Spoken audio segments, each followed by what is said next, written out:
నమస్కారాలు. కోదాడలో ఒక దళిత సామాజిక వర్గానికి చెందిన కర్ల రాజేష్ అనే వ్యక్తిని కొట్టి సురేష్ రెడ్డి అనే ఎస్ఐ కొట్టి చంపితే అది అన్యాయం అని ప్రశ్నించినందుకు చాలా మంది ఉద్యమకారుల పైన, విద్యార్థి నాయకుల పైన అక్రమ కేసులు పెట్టడం జరిగింది. దీంట్లో ముందు వరుసలో ఉన్నది మన మంత్రివర్యులు ఉత్తమ్ కుమార్ రెడ్డి, అదే విధంగా పద్మావతి రెడ్డి. ఎందుకంటే ఇక్కడ వీళ్ళు న్యాయం కోసం పోరాడారు. న్యాయం కోసం పోరాడితే కనీసం మాకు న్యాయం చేయరా, కొట్టి చంపిరా, మాకు న్యాయం చేయని పోతే విద్యార్థుల పైన అక్రమ కేసులు పెట్టారు. ఇంకో విషయం ఏంటంటే ఈ కేసు ఎవరైతే పెట్టిరో, ఈ ఉద్యమకారుల మీద ఈ కేసు అయితే ఎవరైతే పెట్టిరో ఆయన ఆ ఎస్ఐ గారు వెంకటేశ్వర్లు గారు ఆయన ఎస్ఐ ఉద్యోగానికి రాజీనామా చేసి సర్పంచ్కి పోటీ చేసిండు కాంగ్రెస్ పార్టీ నుంచి. ఇక్కడ మనకు పూర్తిగా ఇక్కడ ఒకటి అర్థం చేసుకోవచ్చు, కాంగ్రెసే పరోక్షంగా దళితుల పైన తెలంగాణలో దాడులు చేస్తుంది. ఇక్కడ చంపిన వ్యక్తిని ఇంతవరకు సురేష్ రెడ్డి గారి పైన ఎలాంటి చర్యలు తీసుకోపోవడం సిగ్గుచేటు. కాబట్టి మేము ఒకటే చెప్తున్నాం, తెలంగాణలో ముమ్మాటికి రెడ్ల రాజ్యం నడుస్తుంది. దళితుల పట్ల దాడులు మరింత పెరుగుతున్నాయి. దీనికి అడ్డుకోవడానికి, దీన్ని వ్యతిరేకించిన ప్రతి ఒక్క విద్యార్థి నాయకుని పైన కేసులు పెట్టి 20 నవంబర్ 2025 కేసు పెట్టిన రోజు ఇప్పటి వరకు ఇంతవరకు కేసు పెట్టిన మనుషుల పైన వారికి నోటీసులు కూడా ఇంతవరకు పంపలే. మరి దేనికి సంకేతం అంటే మీరు కొట్టి చంపుతారు, దాన్ని కొట్టి చంపిరు, మాది తప్పు, మాకు న్యాయం చేయరని మా పైన అక్రమ కేసులు పెడతారు. కాబట్టి మేము తీవ్రంగా దీన్ని ఖండిస్తున్నాము. అదే విధంగా ఈ కేసు నీరుగార్చడానికి ప్రయత్నించిన ఉత్తమ కుమార్ రెడ్డిని, అదే విధంగా పద్మావతి రెడ్డిని బర్తరఫ్ చేయాలని మా BSFI నుంచి డిమాండ్ చేసినాం. బిడ్డ నిజం చెప్తున్నాగా, తెలంగాణలో నిజం చెప్తున్నాగా బహుజనుల పైన దాడులు జరిగితే మా BSFI ముందుంటుంది. ఇంకోటి ఏంటంటే వచ్చే ఎలక్షన్ లో కాంగ్రెస్ ప్రభుత్వానికి తగిన బుద్ధి చెప్తాం. ఖబర్దార్ రేవంత్ రెడ్డి, ఖబర్దార్ ఉత్తమ్ కుమార్ రెడ్డి, నీ అధికారం దుర్వినియోగం వల్ల చాలా మంది అమాయకమైన ప్రజలు చనిపోతున్నారు. నీకు సిగ్గుచేటు వచ్చే వరకు మేము ఎలక్షన్లలోనే వచ్చే ఎలక్షన్లో మీకు బుద్ధి చెప్పే రోజులు దగ్గరలో ఉన్నాయని మేము డిమాండ్ చేస్తున్నాం. Thank you. సామాజిక ఉద్యమాభివందనాలు. నా పేరు రవితేజ బొంపల్లి, భారతీయ విద్యార్థి మోర్చా రాష్ట్ర అధ్యక్షుణ్ణి. మనము కోదాడ ప్రాంతంలో ఇటీవల జరిగినటువంటి లాకప్ డెత్ ఎవరైతే కర్ల రాజేష్ అనే ఒక యంగ్ అబ్బాయిని ఒక అక్రమ కేసులో బందీ చేసి ఇలా కనీసం వాళ్ళ పరిస్థితి ఎంత దారుణమైన పరిస్థితి అని అంటే కనీసం బ్యాక్ బోన్ సపోర్ట్ కూడా లేనటువంటి నిరుపేద ఒక బహుజన సమాజానికి చెందినటువంటి కర్ల రాజేష్ను లాకప్ డెత్ చేయడం జరిగింది. అది మీ అందరికీ తెలిసిన విషయమే. ఇలా దానికోసం ఎవరైతే ఇలా మాకు అన్యాయం జరిగింది, బాధితుల పక్షాన నిలబడ్డ ఎవరైతే సామాజిక ఉద్యమకారులు ఉంటారో వాళ్ళ మీద ఇలా అక్రమ కేసులు బనాయించిన పరిస్థితి ఇలా మనం తెలంగాణ రాష్ట్రంలో చూస్తా ఉన్నాం. ఇలా పోలీసులే DSP స్థాయి లాంటి వ్యక్తులు మీరు ఈ కేసును వాపసు తీసుకోకపోతే మిమ్మల్ని అక్రమ కేసులో మిమ్మల్ని ఇరికిస్తాము అని చెప్పేసి డైరెక్ట్ గా చెప్పి వాళ్ళ మీద బాధితులకు అండగా నిలబడ్డటువంటి విద్యార్థి నాయకుల మీద సామాజిక ఉద్యమకారుల మీద ఎవరైతే ఈ సమాజం బాగుండాలి, తెలంగాణ రాష్ట్రం ఏదైతే మా నిధులు మా నియామకాలు అని సంపాదించుకున్నామో ఈ తెలంగాణ ఏర్పడడానికి కాంట్రిబ్యూషన్ ఉన్నటువంటి బహుజనులు 90% కాంట్రిబ్యూషన్ చనిపోయినటువంటి చరిత్ర మా సామాజిక వర్గానికి చెందిన వ్యక్తి పోలీసుల లాకప్ డెత్ కు గురైండు అని చెప్పేసి యావత్ తెలంగాణ బహుజన సమాజం మొత్తం పోయి కర్ల రాజేష్ కు మద్దతు తెలియజేస్తే అందులో స్పెషల్ గా మా విద్యార్థి నాయకుడు, మా సహచరి విద్యార్థి నాయకుడు BSFI రాష్ట్ర ఉపాధ్యక్షుడు ప్రేమ్ కుమార్ వ్యక్తి మీద ఏదైతే కేసు నమోదు చేసిరో పోలీసులకు ఈ సందర్భంగా అడుగుతున్నాము, మీరు పోలీస్ స్టేషన్ లో ఉండి పోలీసుల డ్యూటీ చేస్తురా, లేకపోతే ప్రజాపాలనలో కార్యకర్తల డ్యూటీ, పాలనలో ఈ రాజ్యానికి కార్యకర్తలు డ్యూటీ చేస్తురా? ఒక రకంగా మీరు కార్యకర్తలు డ్యూటీ చేస్తాము అని అంటే ఆ జాబులకు రిజైన్ చేసి డైరెక్ట్ రోడ్ల మీదకి వచ్చి కండువాలు వేసుకొని మీరు పని చేయుర్రి. మీరు మంచి కోసం పనిచేస్తే మాలాంటి విద్యార్థులు కూడా మీరు అనుకుంటారు. మీరు ఆ పని చేయకుండా బాధ్యతల పక్షాన నిలబడ్డటువంటి విద్యార్థి నాయకుల మీద, సామాజిక ఉద్యమకారుల మీద మీరు కేసులు బనాయించడం అని అంటే ఇది ఒక రకంగా మీతోని ప్రభుత్వమే ఇలా ఇండైరెక్ట్ గా గేమ్ ఆడిపిస్తున్నది అని చెప్పేసి స్పష్టంగా ఇలా క్లియర్ గా మాకు అర్థమవుతున్నది.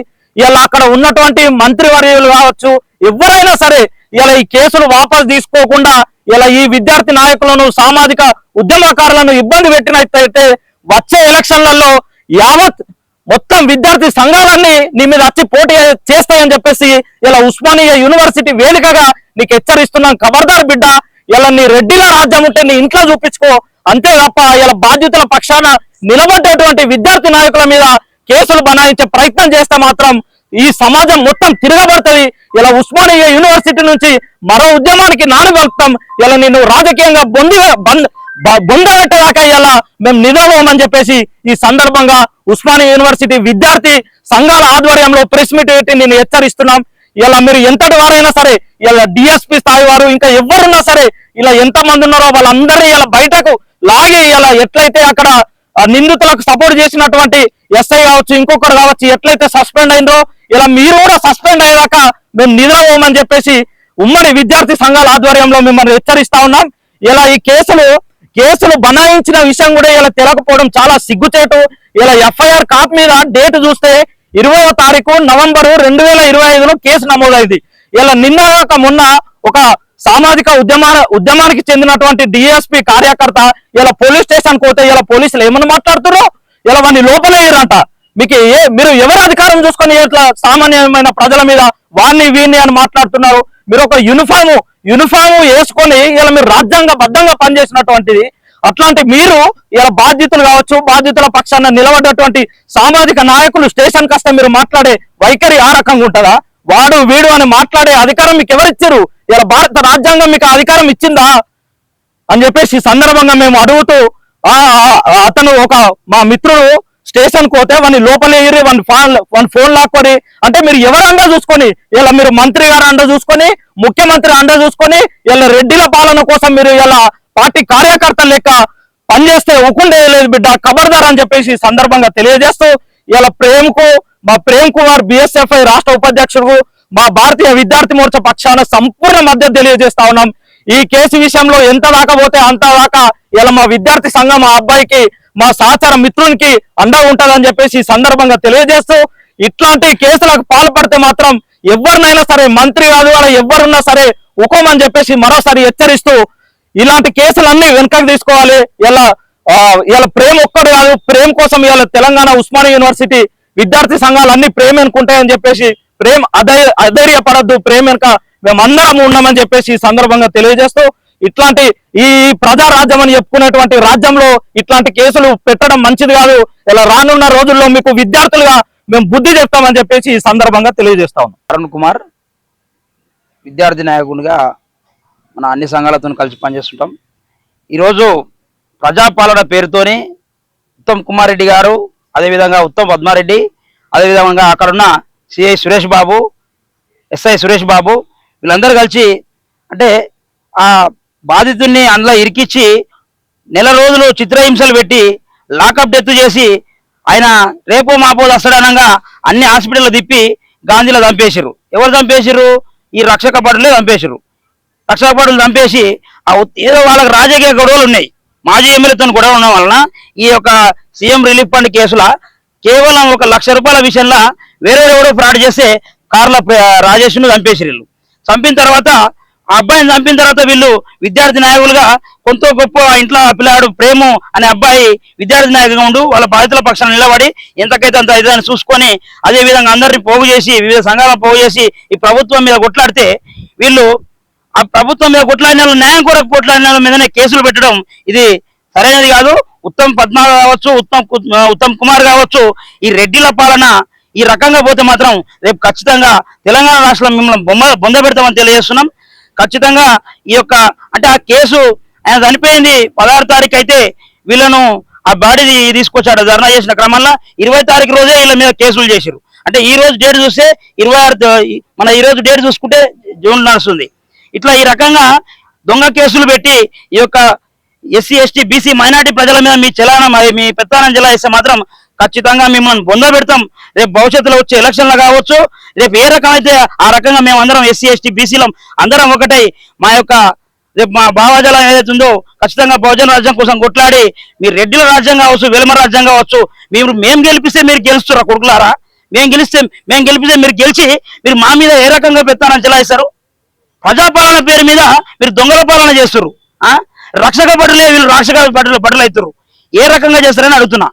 ఖచ్చితంగా ప్రేమ కావచ్చు, అదేవిధంగా అక్కడ జరిగిన 13 మంది ఉద్యమకారుల మీద జరిగిన కేసుల విషయంలో ఖచ్చితంగా విద్యార్థి నాయకులుగా అదేవిధంగా బహుజన సంఘాలుగా మేమందరం ఒకటైతాం. భవిష్యత్తులో ఖచ్చితంగా రేవంత్ రెడ్డిని, ఉత్తమ్ కుమార్ రెడ్డిని, ఈ బట్టి విక్రమ కావచ్చు, ఆ దామోదర రాయనరసింహ కావచ్చు, మిమ్మల్ని అందరినీ గద్దె దింపే పనిలో మేము ఉంటాం. ఖచ్చితంగా మా యొక్క విద్యార్థి నాయకులకు మేము అండగా ఉంటామని తెలియజేస్తూ జై భీమ్.